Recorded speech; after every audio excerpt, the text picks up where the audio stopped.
Bonjour. Vos pensées créent. Chaque pensée que vous émettez, chaque parole qui l'accompagne, chaque acte qui en suit, crée la suite de votre histoire. Nous sommes de manière inconsciente des créateurs permanents de notre réalité.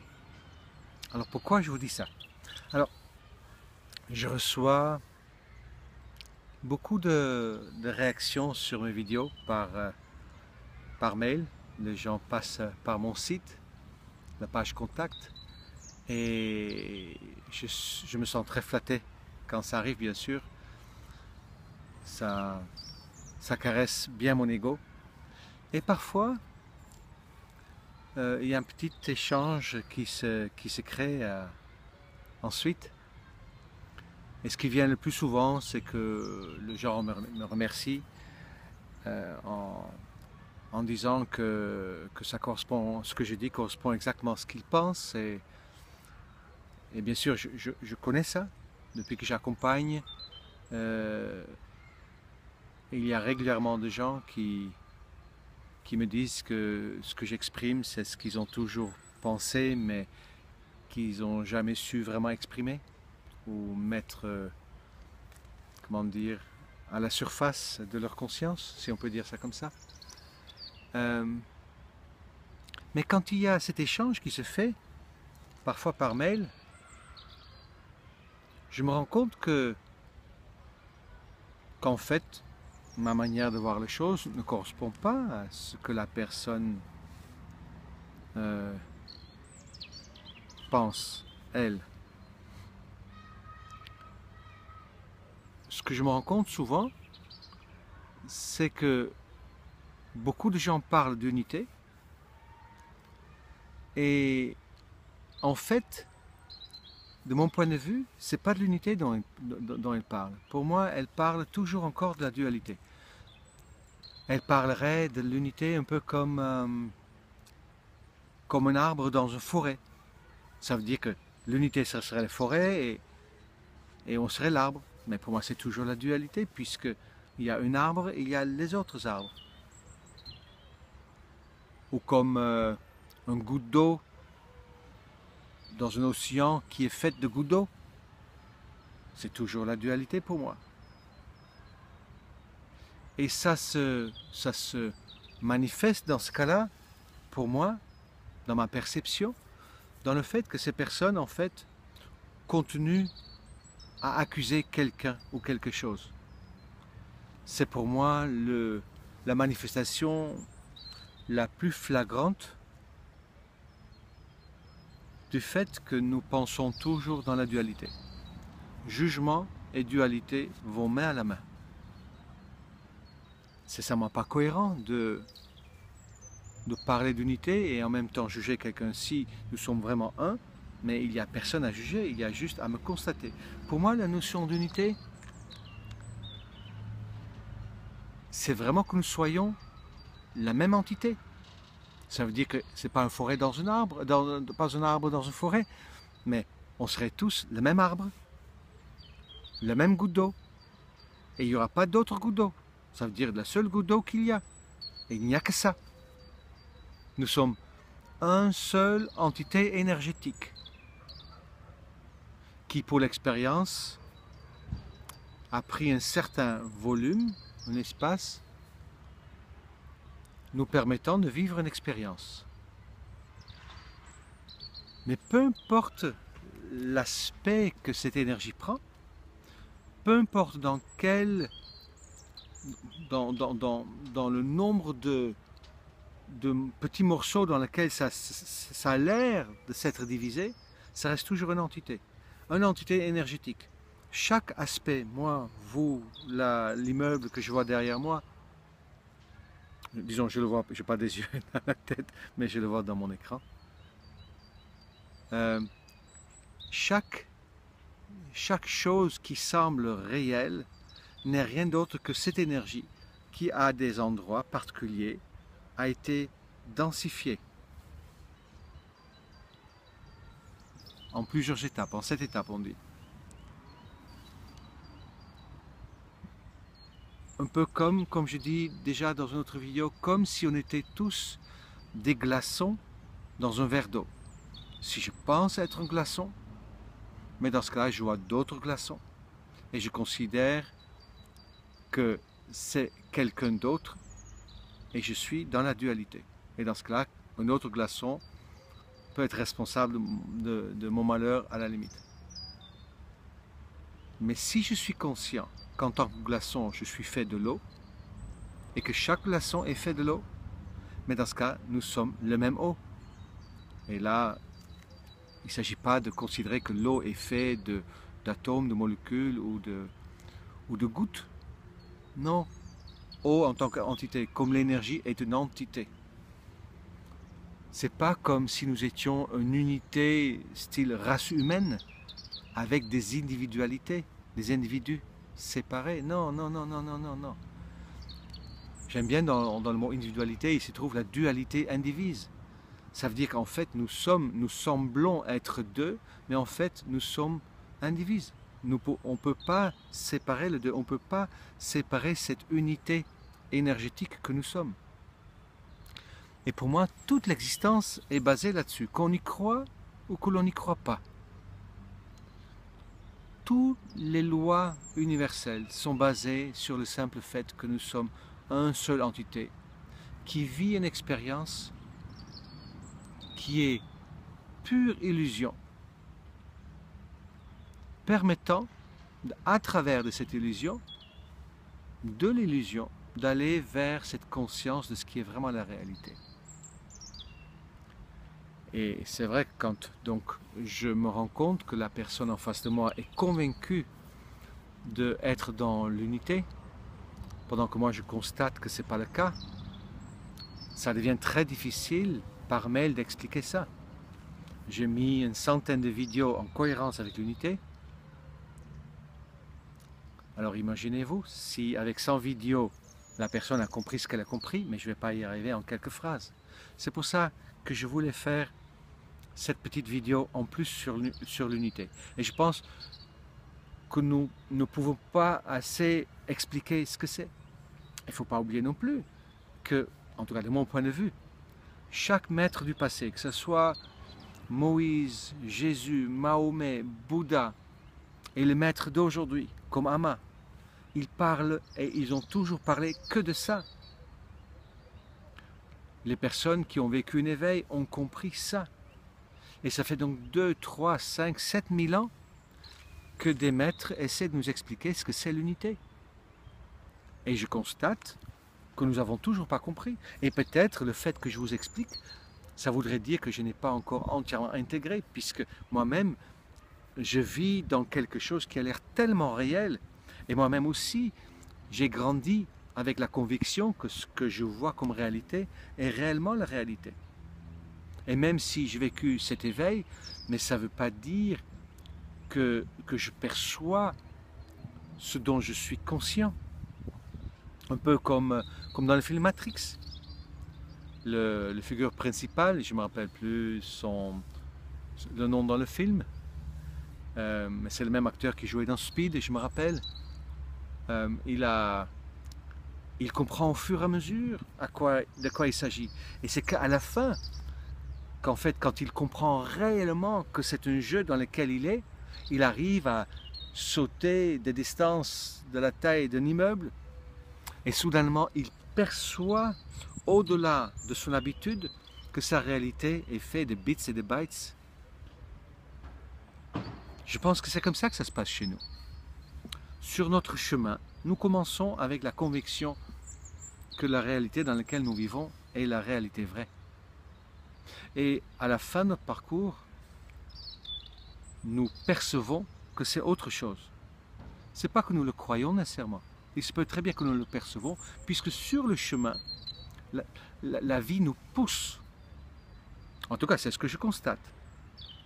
Parce que même si je ne le savais pas, je voyais très très bien que si j'agissais d'une certaine manière avec un certain cadre de référence, mais je récoltais certaines réactions de la vie, et si je fonctionnais avec un autre cadre de référence, mais je récoltais d'autres choses dans la vie.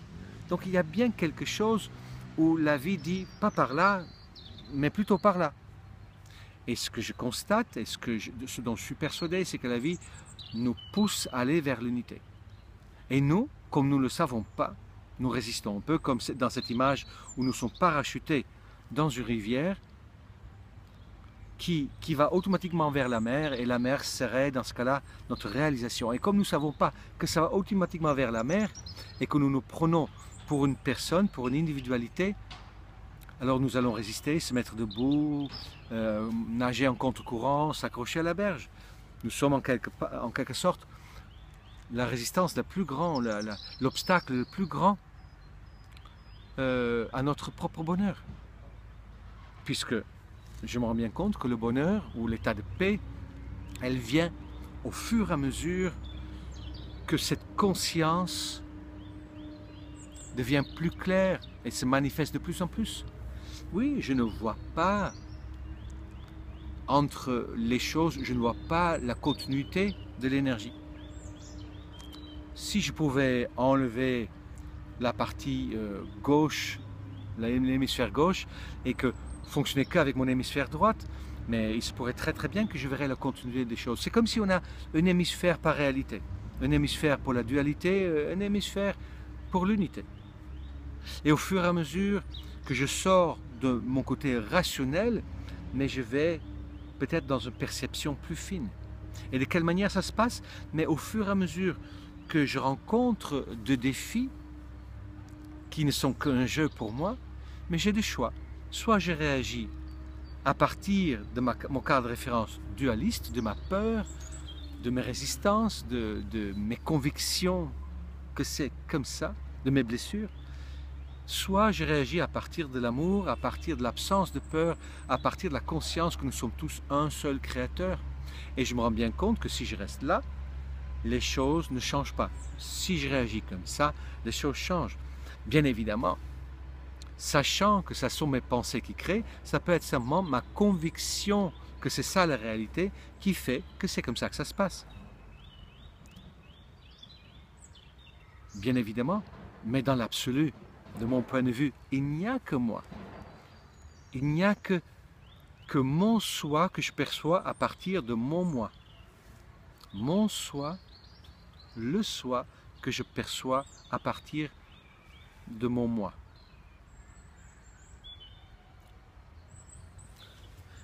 Et bien sûr, tout ce qui est autour de moi manifeste que ça.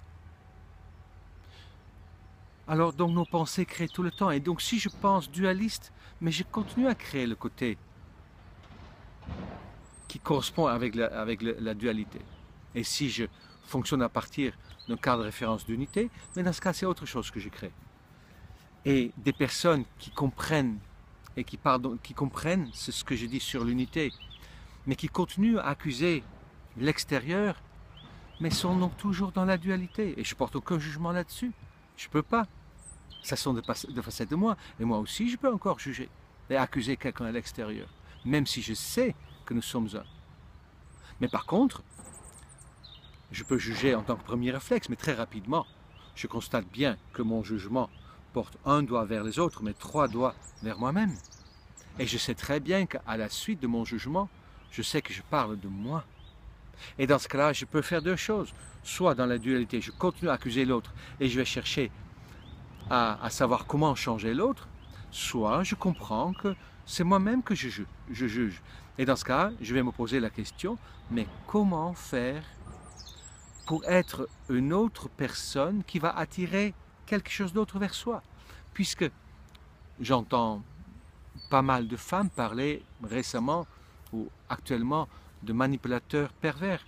Alors peut-être du coup j'en suis un, c'est possible. Je ne pense pas, mais si la projection me le dit, peut-être que si, ou que j'ai des manipulateurs pervers autour de moi, mais ça revient au même. Peut-être quelque part dans ma manière de faire, il y a une forme de manipulation, et peut-être dans cette manipulation, il y a quelque chose de pervers. Et j'y pense de temps en temps.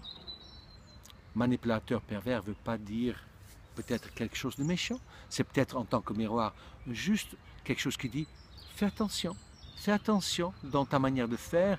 Peut-être tu manipules pour alimenter quelque chose qui va nourrir ton enfant blessé au lieu de faire vivre l'enfant intérieur de toi.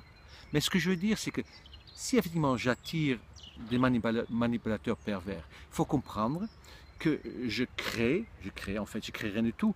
J'assemble l'énergie d'une certaine manière pour que je perçois quelque chose en face de moi qui est rien d'autre que de l'énergie. Le seul endroit où ça existe vraiment, et même pas, c'est ici, dans l'endroit où c'est perçu.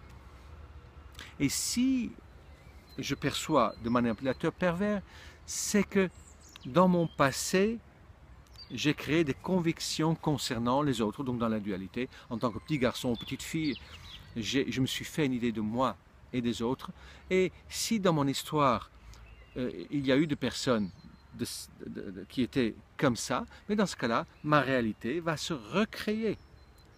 Mais elle ne se crée pas de manière spontanée, elle se crée parce que d'une part, j'ai une croyance concernant des manipulateurs pervers, et je prends que ça comme exemple pour l'instant, mais il y en a plein d'autres. Mais je me suis aussi adapté avec mon comportement aux personnes que j'ai connues. Si c'était mon père et j'étais une petite fille, dans ce cas-là, si mon père était manipulateur pervers, je me suis adapté à son comportement pour attirer son affection. Et si je continue à grandir avec ce même comportement, dans ce cas, il est logique que de par ma croyance, ma conviction et mon comportement, mais je vais attirer dans cette dualité le même style d'expérience. Et la question, c'est pas comment changer la personne ou comment le quitter, parce que ça sert à rien. C'est moi qui l'attire vers moi. Le dénominateur commun dans mon histoire, c'est moi. Et dans ce cas, la question, c'est mais quelle croyance faut-il que je change sur l'autre, sur moi, et quel comportement faut-il que je change? Et quelle expression faut-il que je change pour que le miroir en face de moi change? Et si quelqu'un me dit, je suis dans l'unité, mais il y a toujours de manipulateurs pervers, et ils sont méchants, il y a un truc qui ne va pas. C'est ok, je l'entends, mais ce n'est pas cohérent à l'unité. La cohérence à l'unité, c'est que tout ce que je vois, c'est moi. Et si c'est positif, chouette, tant mieux pour moi. Et si c'est pas positif, mais dans ce cas-là, je prends l'information et je vais chercher, mais comment changer? Hier, je fais une conférence à Cannes dans un parc et on a joué avec le miroir à partir d'une problématique d'une personne. Et chacun pensait ce qu'il pensait et chacun donnait réellement ce qui était l'histoire. Et cette histoire était mon histoire.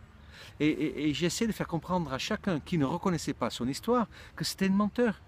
Gentiment, bien évidemment. Et au fur et à mesure que les gens comprenaient, ils levaient le doigt quand ils se reconnaissaient. Puisque la chose la plus difficile, c'est de se reconnaître dans un comportement, dans un comportement pathologique, dans une attitude inadéquate. Je pense que chacun, depuis que nous sommes tout petits, nous apprenons à vivre avec ce que nous sommes. Nous pensons peut-être chacun, ou la plupart d'entre nous, que nous avons raison et que notre vision est la vision juste. Et je le comprends. Et la seule manière que je connaisse pour voir la réalité en face, c'est le miroir. Le miroir hier m'a dit, même si je pensais être déjà avancé là-dessus, que si, je ne trouve pas encore exactement mon expression parfaite en tant qu'accompagnant, c'est parce que je garde en retenue, parce que je ne me sens pas assez sûr de moi, et du coup, je reste dans un élan de préparation. Voilà, ça c'était le message d'hier. Mais je pourrais très très bien dire avec mon ego un peu démesuré, peut-être, que non, ça ne me concerne pas, ça concerne les autres que j'accompagne, mais pas moi. Non, ça c'est un orgueil mal placé, c'est pas vrai. Je suis au même point que tous ceux que je constate. Donc ce que j'invite à ceux qui regardent mes vidéos, mais vérifiez si vous êtes vraiment dans cette notion d'unité. Et je suis ravi d'écouter vos témoignages, mais à partir du moment que vous vous protégez contre quelqu'un, ou que vous attaquez quelqu'un, vous le jugez, ou que vous pensez au-dessus ou en dessous, vous n'êtes pas dans la notion de dualité, d'unité, vous êtes dans la dualité. Donc constatez votre comportement. Faites un petit tour de jugement pour faire la projection. Regardez ce que vous pensez de chacun. Et si vous arrivez à vous reconnaître dans votre jugement, à appliquer les conseils que vous donnez aux autres, Mais dans ce cas-là, peut-être dans ce cas-là, votre vision sur l'unité est réellement une vision d'unité. Sinon, si vous n'arrivez pas, mais constatez tout simplement que dans ce cas-là, si vous sentez mieux ou moins bien que l'autre, si vous pensez que ça concerne l'autre mais pas vous, mais dans ce cas, automatiquement, il y a vous et les autres. Et s'il y a vous et les autres, nous sommes au moins deux. Voilà, c'est ce que je voulais partager avec vous aujourd'hui. Je vous souhaite une très très belle journée et à très bientôt. Au revoir.